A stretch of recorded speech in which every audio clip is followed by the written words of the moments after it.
Live from New Delhi, you're watching DD India News Hour, India's voice to the world. I'm Ramesh Ramachandran. Coming up in the next hour, External Affairs Minister S. Jaishankar addresses a BRICS meeting, says fair trade and resilient supply chains are a must in times of global uncertainty. India and Israel sign landmark trade and investment deal. Israel becomes the first OECD country to sign such an agreement with India. Commerce and Industry Minister Piyush Goyal says self-reliance and use of made-in-India products are key to overcoming global challenges. And 19 dead and more than 300 injured in Nepal as protests against a ban on social media platforms turn violent. The country's Home Minister resigns.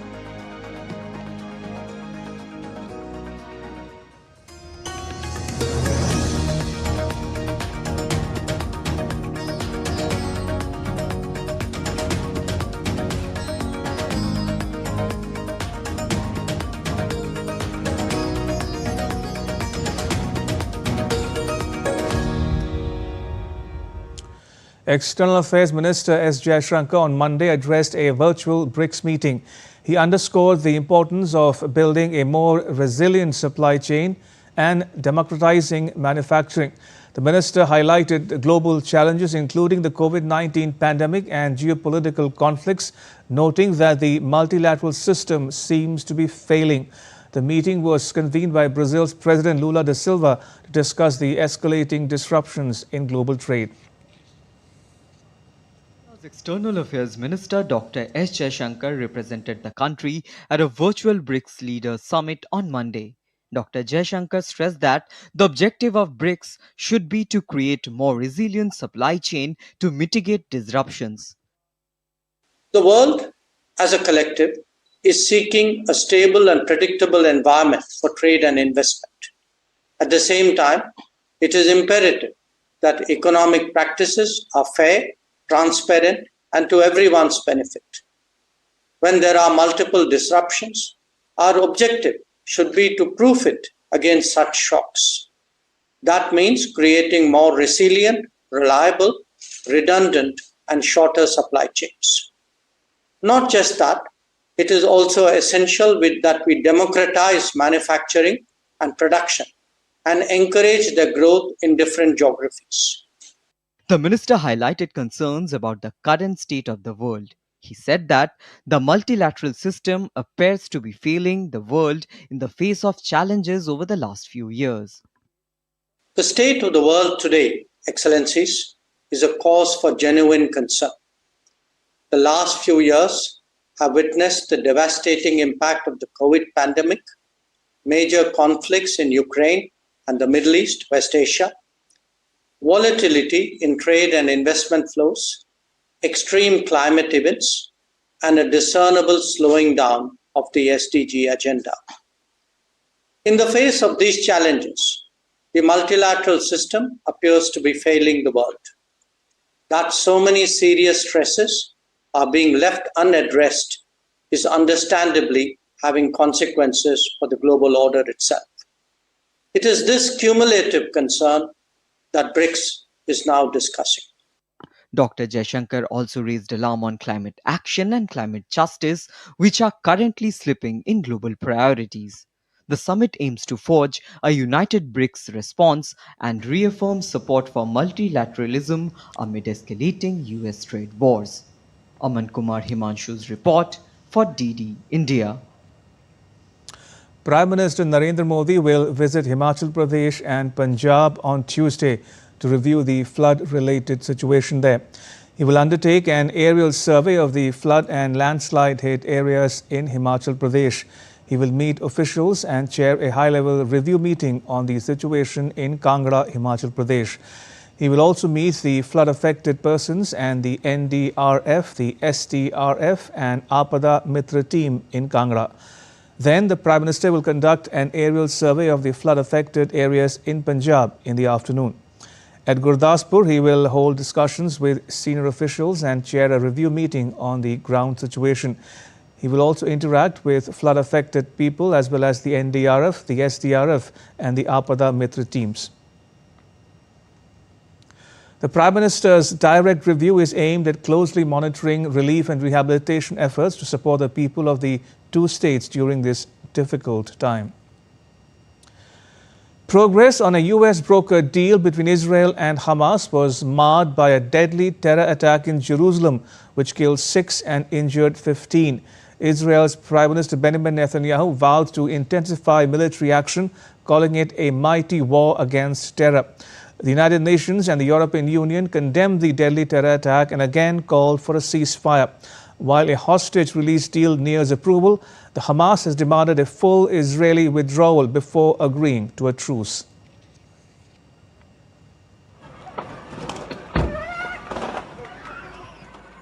Progress on a deal between Israel and Hamas, mediated by US President Donald Trump, was overshadowed by a deadly terror attack in Jerusalem on Monday.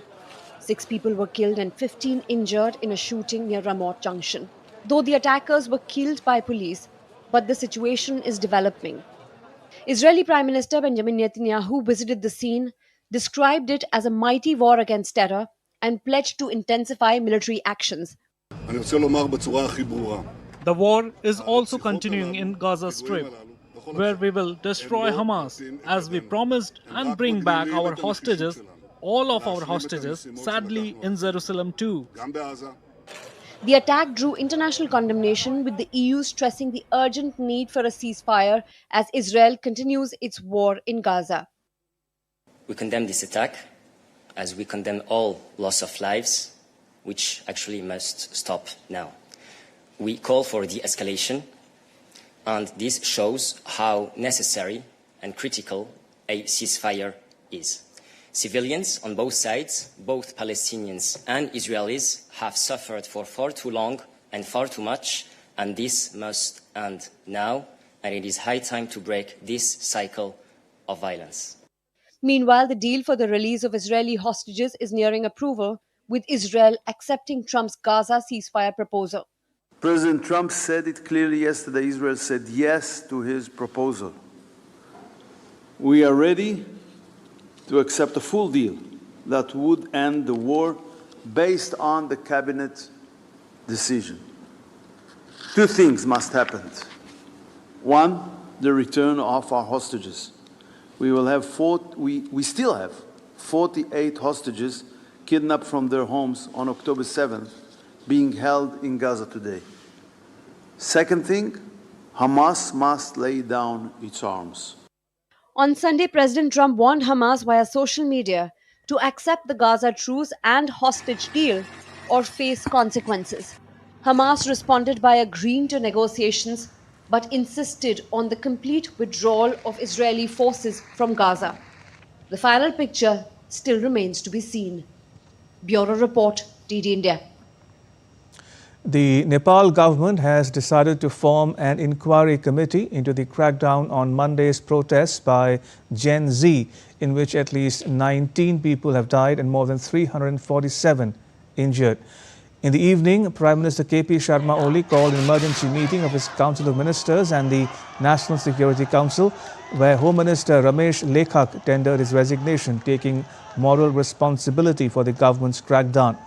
It was also decided that the terms of reference will be submitted to the government if the committee investigates the incident within 15 days. Police fired bullets when a demonstration by young people turned violent in the capital Kathmandu on Monday, and protesters stormed the parliament complex. Curfew has been imposed in Kathmandu's Baneshwar area.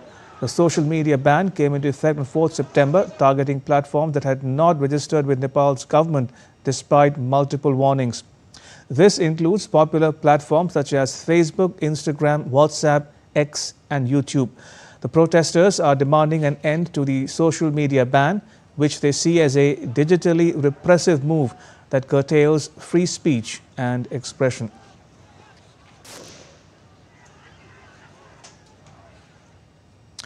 And DD India Shweta Singh now joins us from Kathmandu for more. How's the situation now in the Kathmandu Valley and elsewhere in Nepal? You see, till 10 p.m. we have curfew here in Kathmandu. Many area around Baneshwar, Sheetal Nivas, Balu Avtar, Tinkone, we have curfew. The curfew is not only in Kathmandu, but in Itahari and other places where today Gen Z protest took place. It was in Rupandehi, it was in Pokhara, Dang, Bhairwa, Chitwan. So you see, Gen Z came together today to raise their voice against a social media ban. Social media ban was not seen as just Facebook ban where they are going for entertainment, but it was a platform where youth could share their ideas against corruption. So this protest was basically youth against corruption. So it was all Gen Z, young people from 10th, 12th, undergraduates who had participated in today's protest, and they were in lakhs in numbers. You see, it was one of the, I would say, revolution, seeing so much of young people. They didn't have any political motto. That was very clear that they want to eradicate corruption and they want the government to be responsible to take action.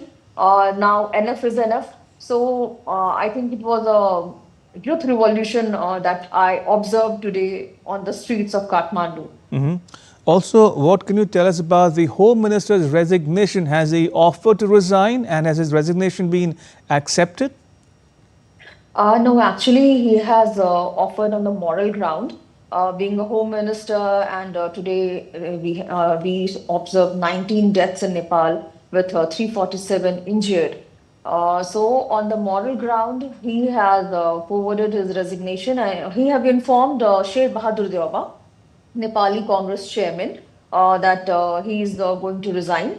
But formally, because everything happened so quick, so his resignation have been finally accepted or not, that has not been finalized. But he called to in the office to Sher Bahadur Deoba, and this information had come from Nepali Congress office. And before we let you go, also talk to us a bit about the KP Sharma Oli government now. Has it given any indication yet that it might reconsider the ban? No, not at all. Because government was very clear that 1 year had already been given to social media websites company to register in Nepal, have a communication officer, so that they follow the local law, comply to the constitution and law of Nepal. But even after the ultimatum of 7 days was given, no social media website companies registered itself in Nepal. So there is no such clear indication coming from today's meeting. Yet it have not been out that such decision have been taken, because even on Friday in Godavari during CPN UML's national convention, KP Sharma Oli was very clear and he told we have worked hard for sovereignty of this country. And the social media site who are doing business in Nepal, earning from Nepal and not complying to local laws is like bowing down to them and not respecting the hard-earned freedom. So as such, till now there is nothing clarity on that government of Nepal will be taking away the ban. Or I will leave it there. Shweta Singh reporting there from Kathmandu. Appreciate it. Thank you. And still to come on DD India News Hour.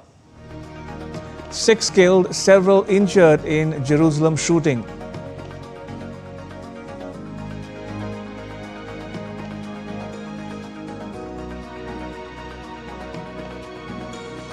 And Indonesia's President Prabowo Subianto appoints a new finance minister.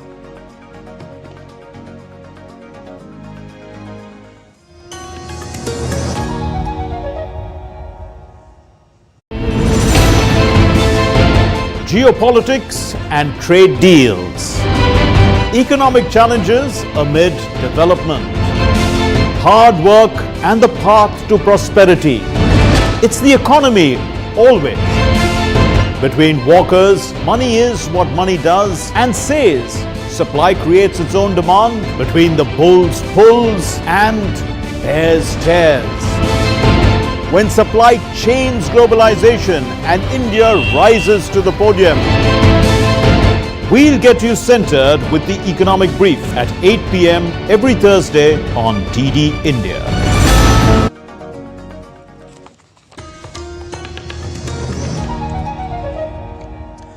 Welcome back. You're watching DD India News Hour. I'm Ramesh Ramachandran. President Draupadi Murmu attended the Platinum Jubilee celebrations of the Engineering Export Promotion Council India along with Commerce and Industry Minister Piyush Goyal in New Delhi on Monday. At the event, President Murmu highlighted India's engineering exports and their advancement over the decades. Referring to the council's journey, the minister said that exports were at $10 million in 1955, which have since grown to $116 billion today. India has become one of the fastest growing economies under the leadership of Prime Minister Narendra Modi. Once among the fragile five, the Indian economy today ranks amongst the top 5 economies in the world. Resonating the need to focus on enhancing India's global standing, President Draupadi Murmu urged the citizens to make India the center of global business and knowledge once again. Speaking at the Platinum Jubilee celebrations of the Engineering Export Promotion Council or EEPC in New Delhi on Monday, President Murmu stressed the need for the Indian economy to be more self-reliant. EEPC India की गतिविधियों में विस्तार किया गया है। विगत 10 वर्षों में भारत के इंजीनियरिंग एक्सपोर्ट्स $70 बिलियन से बढ़कर $115 बिलियन से कहीं अधिक हो गया है। भारत में उपलब्ध प्रतिभा और ऊर्जा यानी टैलेंट और एनर्जी को एनाबलिंग इकोसिस्टम प्रदान करके भारत को एक लीडिंग इनोवेशन इकोनॉमी बनाने का संकल्प आप सबको लेना चाहिए। Echoing the words of Prime Minister Modi, Union Minister for Commerce and Industry Piyush Goyal highlighted the need to focus more on Atmanirbhar Bharat or self-reliant India and described it as a call to action that everyone must accept. हाल में ही हमने देखा कोई भी देश कभी भी किसी ना किसी चीज में एक्सपोर्ट कंट्रोल लगाए या रिस्ट्रिक्ट करे या हमारे पास कोई आवश्यक वस्तु पहुंचने ना दे तो कितनी तकलीफ आ सकती है हमारे व्यापार को, हमारे उद्योग को। इसलिए आत्मनिर्भर भारत का जो कॉल टू एक्शन हम सब के सामने है उसे हम सब स्वीकार करें। हर व्यक्ति जो आज आयात के ऊपर निर्भर है वो अपनी सप्लाई चेन देखेगा, क्या चीजें उसमें ऐसी हैं जो भारत में मिल सकती हैं, क्यों ना मैं स्वदेशी चीज इस्तेमाल करूं ज्यादा से ज्यादा। Addressing the 56th EEPC India National Awards, Minister Goyal said the GST rate cuts and simplification has given a boost to domestic demand. इतना व्यापक बदलाव जीएसटी पे, गुड्स एंड सर्विसेज टैक्स को सरल बनाना और जो दरों में कमी की गई है, the rate cuts along with simplification, ये जो भारत के अंदर उपभोक्ताओं के बीच में एक और ऊर्जा देगा, डोमेस्टिक डिमांड को और बढ़ाएगा। On the occasion, President Murmu launched a commemorative stamp marking 70 years of EEPC. At the 56th EEPC National Award Excellence and 5th edition of EEPC India Quality Awards 2025, Piyush Goyal honored those who excelled in the export sector.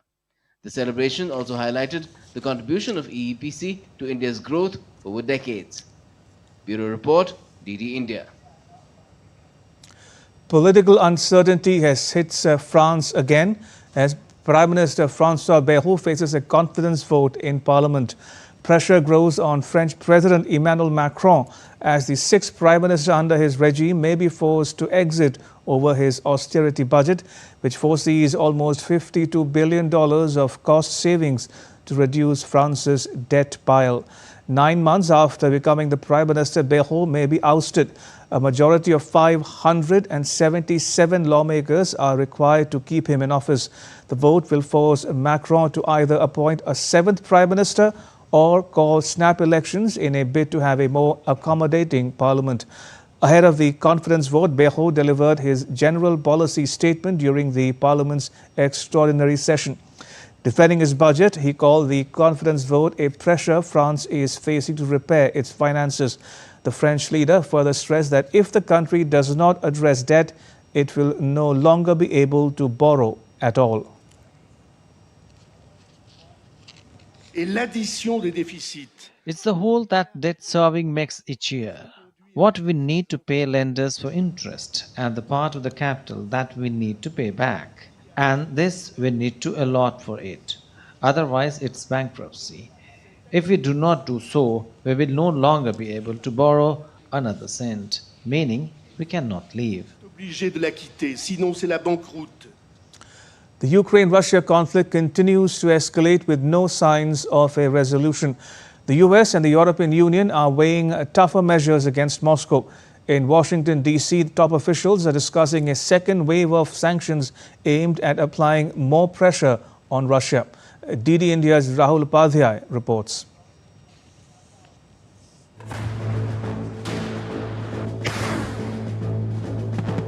The Russia-Ukraine conflict shows no signs of slowing down. The European Union sanctions envoy David O'Sullivan is in Washington with a team of experts to discuss second wave of sanctions against Russia with US counterparts. As Trump announced the same, and that is the closest he has come to suggesting he is on the verge of boosting sanctions against Moscow over its conflict in Ukraine. Are you ready to move to the second phase of sanctions against Russia or punishing? Trump also expects to speak with Russian President Vladimir Putin soon. Well, we're going to see. I mean, we have some very interesting discussions. You know, certain European leaders are coming over to our country on Monday or Tuesday, and individually. And I think we're going to get that settled. I think we're going to get it settled. We have to. Kremlin is in no mood to back down. Its spokesman Dmitry Peskov said Europe and Ukraine are doing everything they can to draw the United States into their orbit. But no sanctions will ever be able to force Russia to change course on Ukraine.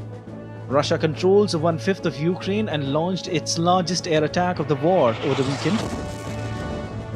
European powers and Ukraine say they do not think Putin is serious about peace and that the world must do everything to prevent Moscow winning the war.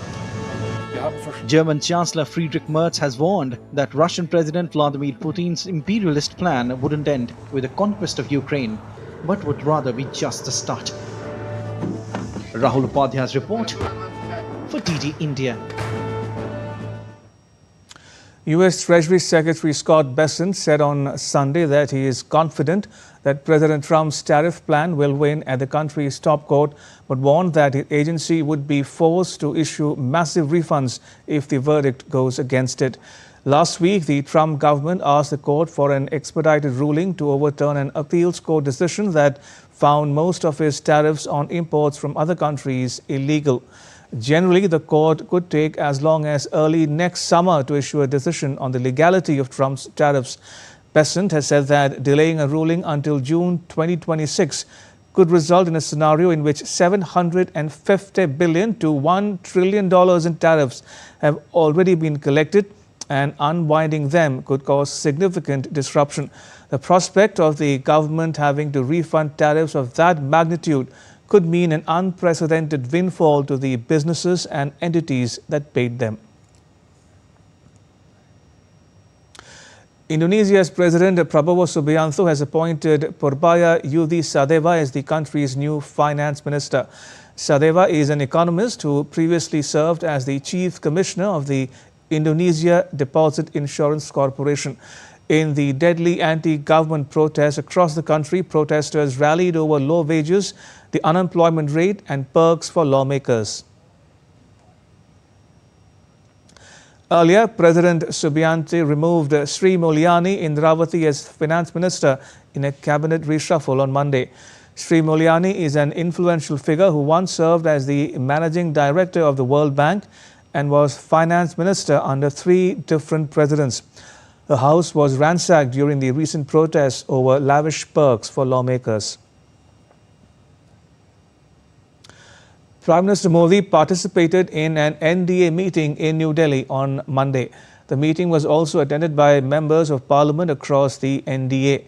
Taking to social media site X, PM Modi said, and I quote, The candidature of Thiru C.P. Radhakrishnan has generated immense enthusiasm all across.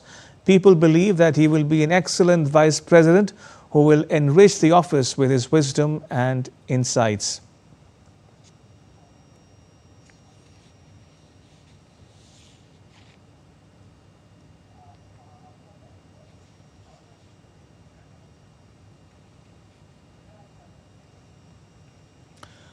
Prime Minister Modi has condemned Monday's terrorist attack in Jerusalem. He said, and I quote him here, "Strongly condemn the heinous terrorist attack on innocent civilians in Jerusalem today.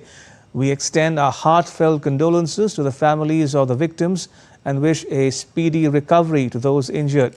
India condemns terrorism in all its forms and manifestations and stands firm in its policy of zero tolerance towards terrorism." Unquote.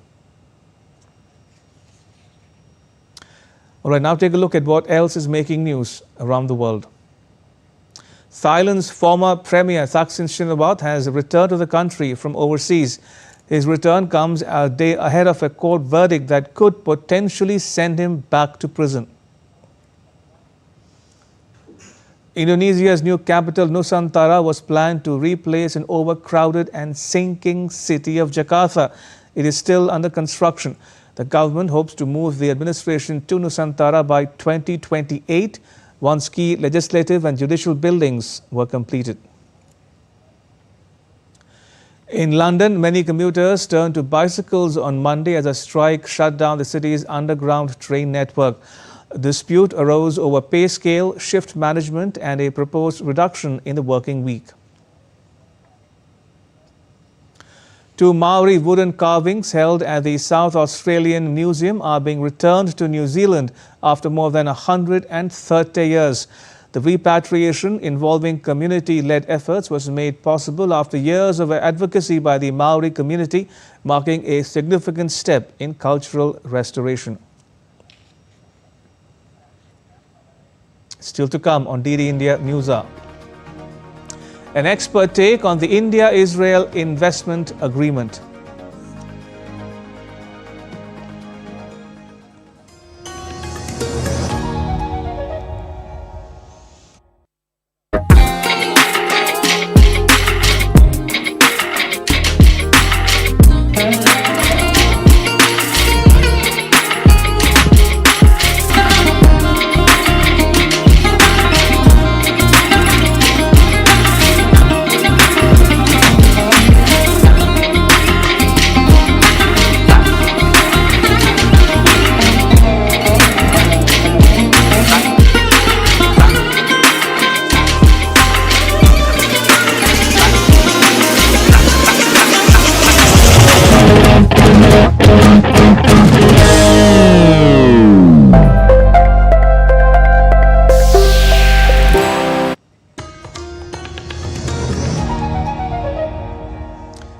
Welcome back. You're watching DD India News Hour. I'm Ramesh Ramachandran.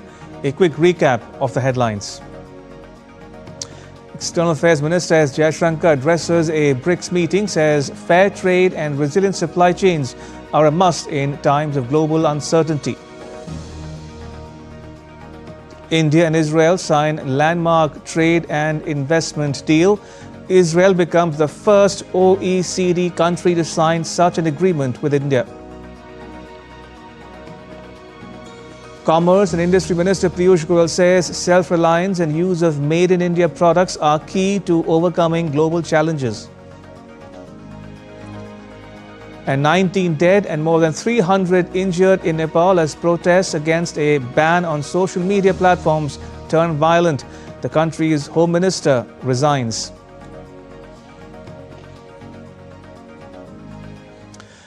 India and Israel signed a bilateral investment agreement in New Delhi on Monday. The signing of the agreement reflects their shared commitment towards enhancing economic cooperation and creating a more robust and resilient investment environment. The agreement is expected to pave the way for increased bilateral investments between the two countries, which presently stands at a total of $800 million, thereby benefiting businesses and economies in both countries. Finance Minister Nirmala Sitharaman said that both sides should have more business interactions in order to explore investment opportunities and benefit from the agreement. DD India's Mohammad Absarul Hassan has more.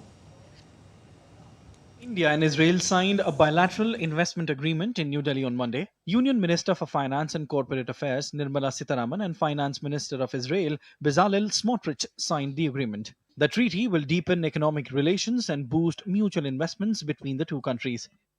This is for the first time an Organization for Economic Cooperation and Development country has adopted India's new investment treaty model. This agreement ensures investment protection, transparency, non-discrimination, and fair compensation. An independent arbitration mechanism has been established for resolving investment disputes. The treaty will boost investor confidence and accelerate capital investment in both countries. Defense and security cooperation are cornerstone of India-Israel relationship. Defense is a significant but often separately reported component of the trade, with Israel being a major supplier of military equipment to India. Israeli defense companies are increasingly looking to collaborate under the Make in India initiative through joint ventures, technology partnerships, and acquisitions.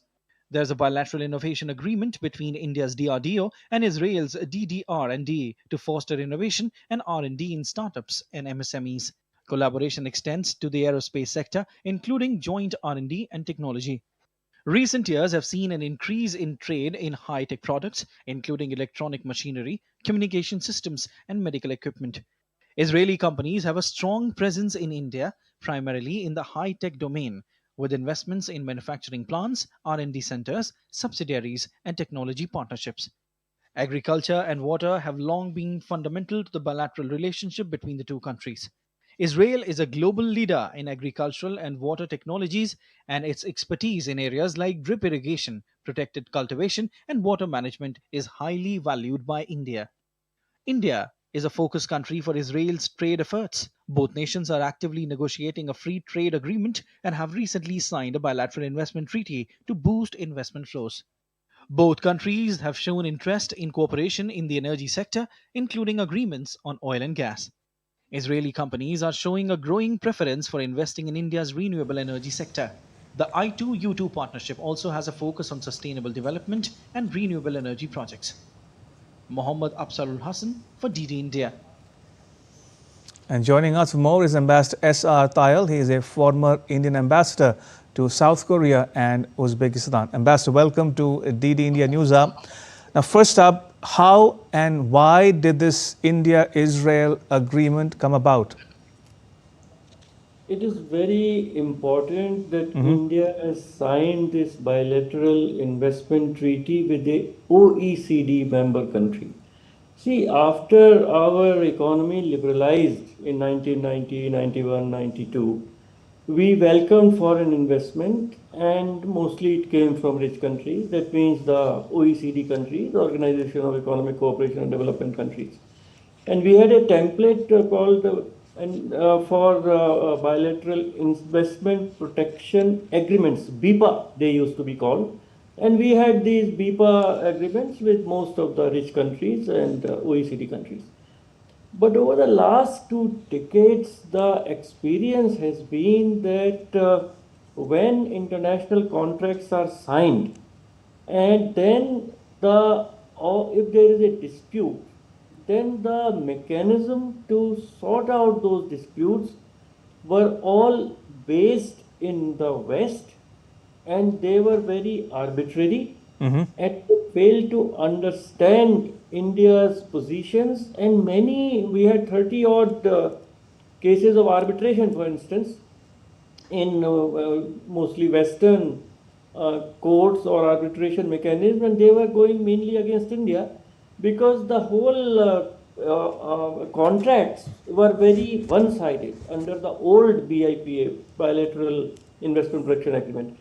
So the current agreement, government, a few years back, we walked out of all of those bilateral investment protection agreements because they were very one-sided and they were not taking at all into account the concerns and the genuine issues of Indian companies and sometimes even Indian government when they have, suppose we have a new regulatory rule, new regulatory law passed by our parliament, but that also was not honored. under these bilateral investment protection agreements. Mm-hmm. Now that it has been said in this press release that this BIPA, which has been, or bilateral investment treaty now it is called with Israel, OECD member, it will have a fair treatment. It will have non-discrimination, because earlier our experience was that BIPAs were very much slanted or were favoring the investor. Right. And we as a investment receiving country had really not much say in any dispute resolution mechanism. And the third very important point is that independent arbitration for dispute resolution. So it will not be an arbitration mechanism just which is based in London and they have their own intricacies and their own case laws and their own, and it's very, very expensive. So it's a very good step forward. Okay. And it will have perhaps a impact when we negotiate bilateral investment protection agreements with other countries, let's say of Europe. Now, European Union already we are moving towards an FTA. There is a fast track which is going on, and it's also to be seen in the context of the uncertainty which has been introduced in our trade and investment because of the arbitrary and unreasonable tariffs. Indeed. Which are imposed by President Trump. So very clearly we are looking for new markets and new partners, economic partners. European Union, we are having very accelerated talks. Israel, I think, is the first off the block, and it will become a very good pointer for our negotiations Indeed. with other European countries and other OECD member countries for investment and trade. Right. Ambassador, if we zoom out and look at the region as a whole, what can you tell us about trade ties between India and Israel? And how does it compare with the trade that India carries on with other countries? See, with Israel and in the region, India has very ambitious projects. We have India Middle East corridor, which is a transport corridor from Bombay to Dubai, and then further on land and Haifa, Israel port, and then it goes to Portugal and Greece ports. So that is a very ambitious project, a very futuristic project, and that is one. Then I2U2 was mentioned by your correspondent, and it is again a future-oriented project. I2 is India and Israel, and U2 are United States and UAE. So again, focus will be more on technology and transport, investments, because Israel brings a lot of technology to the table. Investments also, of course, but Israeli companies are at the cutting edge of technology, whether it is artificial intelligence, whether it is drones, on cyber. Their IT industry is very, very well advanced. So that is what they bring. India brings its own skills and our people and our huge market. And UAE has a lot of sovereign funds. It's a very open society. It is Dubai, Abu Dhabi, they welcome foreign investment, foreign workers, foreign skilled people, and of course United States has its own huge market as well as an interest in the region. So going forward, India and Israel are partners in two major projects which can be very important for India's own economic development, engagement with the entire West Asian region, as well as a transport link to Europe. And so it is very good development what we have seen today by way of a bilateral investment treaty, and there is trade also. There is a talk that India Israel may be moving towards a free trade bilateral agreement also. Right. Ambassador Tayal, now India and Israel have strong military ties. India is the world's largest importer of Israeli weapons, and India is also emerging as a major co-producer of Israeli weapons. How would this agreement benefit the India-Israel defense relationship in particular? India-Israel defense relationship has grown by leaps and bounds after 1998-99. All the censors came on our India-Pakistan border, Pakistan-occupied Kashmir. Then there are Barak missiles, and there are all kinds of systems which we are getting from Israel. More than $9 billion worth of military equipment has been purchased from Israel in the last 20 years. But now the Israeli companies are ready to participate in India's Make in India program, in Atmanirbhar Bharat program, because India is changing course. India is shifting gears.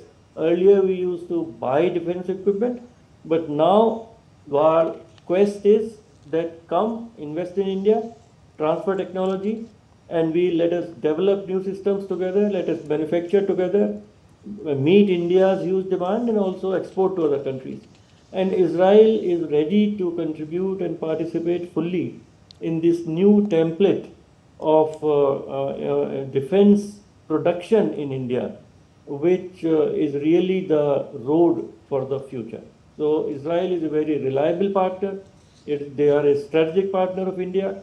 We all remember after the tragic terrorist attack at Pahalgam, Israel was one of the first to fully, openly and loudly condemn that terrorist attack. And after that, on Operation Sindoor also, Israelis have spoken very clearly that India has full right to attack and destroy all the places where terrorism is supported, is trained and is financed and is led. So there are many, and again I would say that I've been to Israel a couple of times. It is very clear to see the affection and love people of Israel have for India, and India also there is a very positive sentiment for the state of Israel and the people of Israel.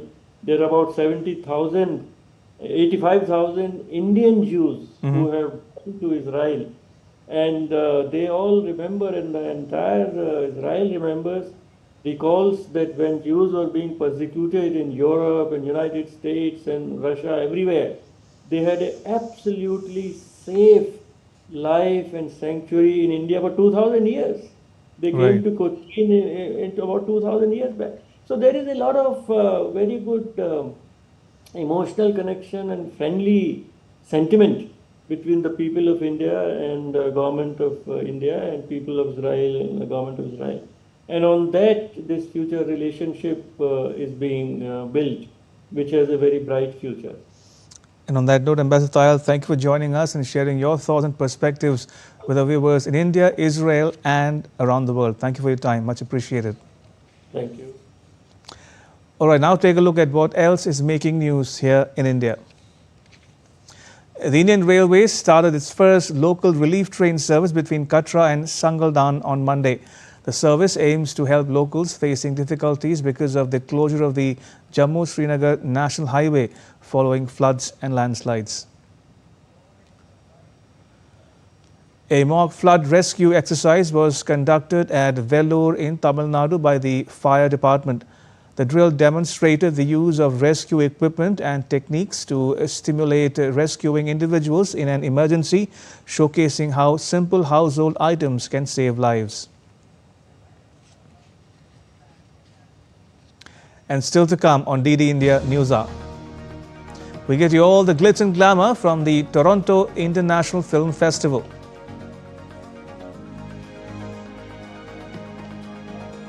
And India thrashes Singapore 12-0 to qualify for the Super Fours at the Women's Asia Cup.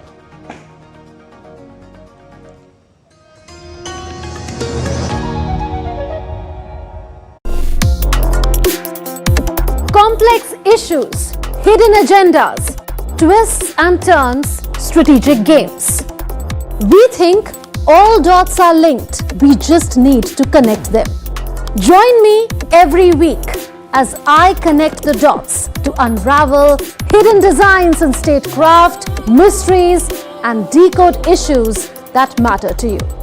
Watch Connecting the Dots with me at these times on DD India.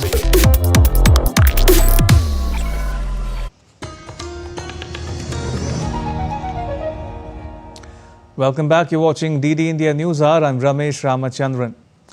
Sri Lanka's Foreign Minister Vijitha Herath rejected calls for external mechanisms to investigate alleged human rights violations linked to the conflict with the Liberation Tigers of Tamil Eelam at the 60th session of the United Nations Human Rights Council in Geneva.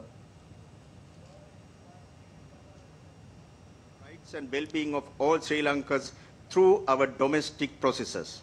Therefore, the government is opposed to any external mechanism imposed on us, such as the Sri Lanka Accountability Project, which serves to create divisions and complicate the national reconciliation process underway in Sri Lanka. We urge this council to take note of the progress made within a short period.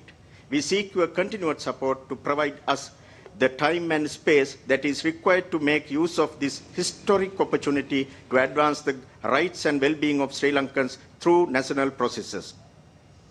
The 28th Universal Postal Congress, the supreme decision-making body of the Universal Postal Union, kicked off at the Dubai World Trade Center on Sunday. India's Minister for Communications, Jyotiraditya Scindia, attended the event, underscoring New Delhi's long-standing commitment to the Universal Postal Union. He also highlighted India's rapid technological strides and said that the country achieved the world's fastest 5G rollout in just 22 months. We are looking at bringing in place is cutting-edge technology, as I mentioned to you, with the advanced postal technology software that we have launched just about a month ago. Today it's fully stabilized, our whole system is running. We're trying to bring in CRM solutions, raise customer sat. So all the things that you are used to as a customer from a private sector player, those capabilities today are getting brought in and instilled very deep inside the postal department. The concept of KPIs, KRAs, for every person being accountable, from the first Dakia to the last person. The Directors Guild of Canada in Ontario promotes Canadian and Indo-Canadian talent in films. It's looking to inject fresh momentum into the Indo-Canadian co-production treaty. DD India's Munmun Bhattacharya caught up with its first woman chair, Annie Bradley, who is an award-winning director and writer in her own right. Annie Bradley, Emmy-nominated Canadian director, producer, writer, and also the first woman chair of the Directors Guild of Canada, Ontario region, is right here with us. Annie, tell us about the work of the Directors Guild of Canada, Ontario region, and how do you work with India as far as promoting Indo-Canadian talent is concerned? So at the Directors Guild of Canada, I represent the Ontario Council, which represents the majority of the membership across the country of Canada. We represent over 12 craft categories. We started off as a guild 65 years ago to nurture and Canadian talent. And wherever that Canadian talent comes from, because we are a country of immigrants and a lot of people come here from other places in the world. So we're there to support and develop their craft. And also we do an intense amount of training. We do about 175 courses a year. What do you think about Waves Bazaar, and what are the future possibilities in terms of collaboration that you're looking at as far as India is concerned? I think, first of all, to understand the breadth of the screens in India, to understand that they see culture and content creation as an important industry, which I think it is, and I think that's a wonderful thing. To have your government think that way, that is extraordinary, first of all, and very exciting for all the creatives in India, but also for our Indo-Canadian talent here, because this is bridge building, and this is how we start. We start by getting together, having conversations, understanding what the needs of India, what their hopes and dreams are, and what our hopes and dreams are, and how do we bridge that. We do have a co-production treaty with India. It came out, I think, about 10 years ago, and there are still some things to work on it. And I think this is the thing. We have conversations, we say, what are your concerns? We voice our concerns, and we find a way to better work together. So there is already a co-production treaty between India and Canada, but there is a lot of potential as far as taking that forward is concerned. With cameraman YK Loknath, this is Munmun Bhattacharya from Toronto for DD India. It's a star-studded red carpet at the 50th Toronto International Film Festival, and fans are lining up outside theatres to catch a glimpse of their favourite stars. Munmun Bhattacharya brings you the buzz from Toronto's Festival Street. We are standing outside the Royal Alexandra Theatre. Red carpet arrivals have started happening here, and joining me is Pooja from India and Meena from Iran. Well, Pooja, tell us about your experience here this time around at the 50th TIFF. How does it feel to be here? It's like a festival here. I'm here to see many celebrities from India and from here, and movies like Gandhi series, The Cage, the Monkey one, Anurag Kashyap's movie, things like that. So I'm looking forward to see many celebrities and enjoy the vibe of the city. You've been here in the previous years. Tell us about, what is it that you remember of those years? Yeah, so actually participating in the red carpets of the TIFF is so exciting and amazing for me. And every time I just actually wanted to be in the red carpet, see because I'm the fans of the actors and actresses. So I try to be here and be in the vibes of the, atmosphere here, and then enjoy watching the movies and even the red carpets and everything. So in general, it's very exciting, and it's a very nice experience. And now to news from the world of sport. Two-time Olympic medalist PV Sindhu will lead India's charge at the Hong Kong Open badminton tournament starting on Tuesday. Sindhu will take on European Championship silver medalist Line Kristoffersen of Denmark in her opening round match. Sindhu's quarterfinals appearance at the BWF World Championships in Paris last month was her best run in any major tournament this year, alongside the season-opening Indian Open. In the men's singles section, Lakshya Sen will also seek a good run, having struggled to produce his best this year. He'll be joined by his compatriots H.S. Pranoy and Ayush Shetty, who is the only Indian to win a BWF Tour title this year, with victory at the US Open in June. Former world number one Kidambi Srikanth will begin his campaign in the qualification round against Tarun Mannepalli.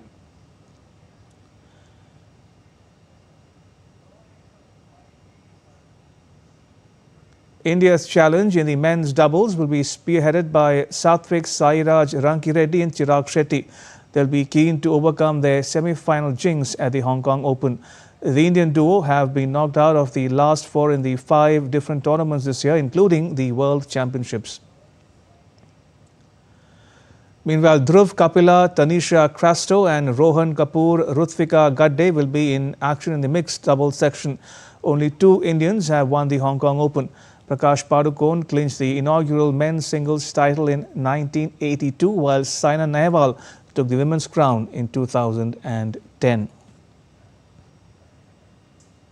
India's hockey team qualified for the Super 4 stage after they crushed Singapore 12-0 in the Women's Asia Cup at Hangzhou in China on Monday. India's win was led by Mumtaz Khan and Navneet Kaur, who both netted hat-tricks. The massive win puts India on top of Pool B because of better goal difference over Japan. India dominated the proceedings from the beginning. India began the tournament with a commanding 11-0 win over Thailand and a 2-all draw against Japan in the second game. US Open champion Carlos Alcaraz said that he aims to complete a career Grand Slam by clinching the Australian Open next year. Alcaraz beat arch-rival Yannick Sinner in New York City to claim his second US Open crown. He'll become the youngest man to win all 4 majors if he lifts the trophy in Melbourne next January. The 24-year-old Spaniard has Wimbledon, French and US Open trophies in his cabinet. Alcaraz's compatriot Rafael Nadal holds the record as the youngest man to win all 4 majors. Nadal achieved the feat at the age of 24 in 2010 when he won the US Open. The 22-year-old also returned to the top of the rankings for the first time since September 2023 with the win over his rival. Alcaraz and Sinner are the torch bearers of the current generation, sweeping the last 8 majors between them. Manager Thomas Tuchel has warned England to beware group rival Serbia in the World Cup qualifier on Tuesday. His men made it 4 wins from 4 in Group K, qualifying with a 2-0 win over Andorra on Saturday. But next face a much tougher assignment in Belgrade. They currently lead second place Serbia by 5 points at the top of the group, although Dragan Stojkovic's side have a game in hand. England also face Serbia at Euro 2024, winning their opening game of the tournament. Tuchel hopes to end a 60-year wait for a major men's international trophy for England at next year's tournament in the US, Mexico and Canada. And that's all for this edition of DD India News Hour. Let us know your thoughts on the news of the day. You can get the latest news and updates on the DD India mobile app. It's available on both Android and iOS platforms. You can scan the QR code that is now on your screen to download it. And we'll be back with more news as it breaks here on DD India. I'm Ramesh Ramachandran from all of us here in New Delhi. Thanks for watching DD India News Hour.